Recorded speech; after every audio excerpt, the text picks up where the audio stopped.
呢度係 CRW，咁我哋入咗支比較罕有嘅 Winchester 1873，咁呢一支呢就韓國製嘅，牌子呢本身就係 KTW，咁而家呢，我哋就入到一支 gas 版，就係另外一個韓國人改出嚟嘅 gas 版啦。咁原裝就彈弓槍嚟嘅 KTW， 出咗應該都有10幾年㗎啦。咁如果而家玩 SAA 嘅風氣咁盛行呢，咁呢一支槍呢都啱襯嘅。呢支係 SAA 啦，呢支係1873長版，呢一支呢就短版嘅，呢支要卡版。咁呢個係可以訂真木嘅，咁我哋都可以幫你訂。咁而家由於唔平嘅關係呢，我哋又入咗膠柄版嘅先。呢度都有個 marking 喺個尾柄嗰度啦。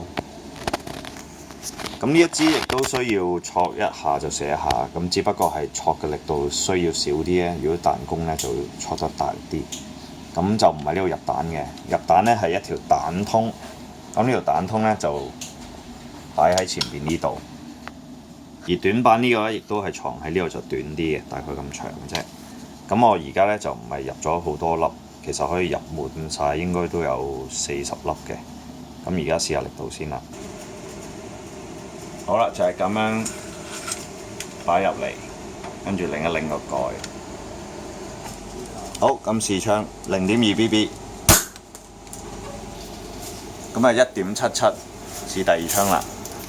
咁呢每射一下呢都要咁樣挫挫，而第一槍呢就會掹開咗呢個蓋嘅。咁試第二槍啦，插唔到架機呢。就 jam 住咗好多粉嘅，試第二槍1.73，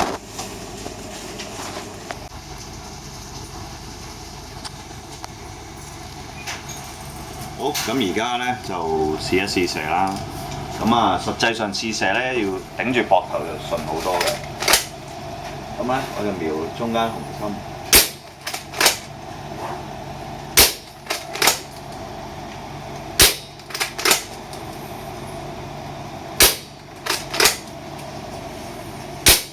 全部偏晒右上嘅，咁我可能未 set 個準星，咁全部都喺晒呢度，咁可能吞一吞個準星，噴左噴右會好啲。咁而家試下快少少咁射啊！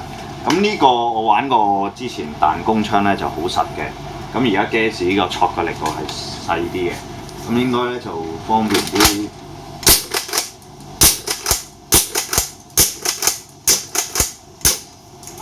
嘅事啦，差咗唔係好多，差氣呢就差喺呢度嘅，係啦。好，咁睇埋呢個外形啦。咁短管呢就呢個六角形呢就型好多嘅，真槍都係咁嘅。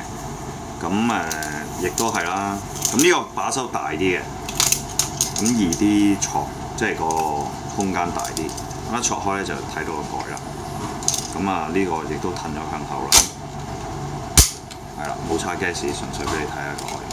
咁呢個呢，拍住條腰就好挫啲嘅，因為佢嗰陣時 design 係插喺隻馬鞍前邊，所以短柄啲嘅，都夾住條腰刺嚟射嘅。好，數量唔多嘅，因為特別版嚟嘅。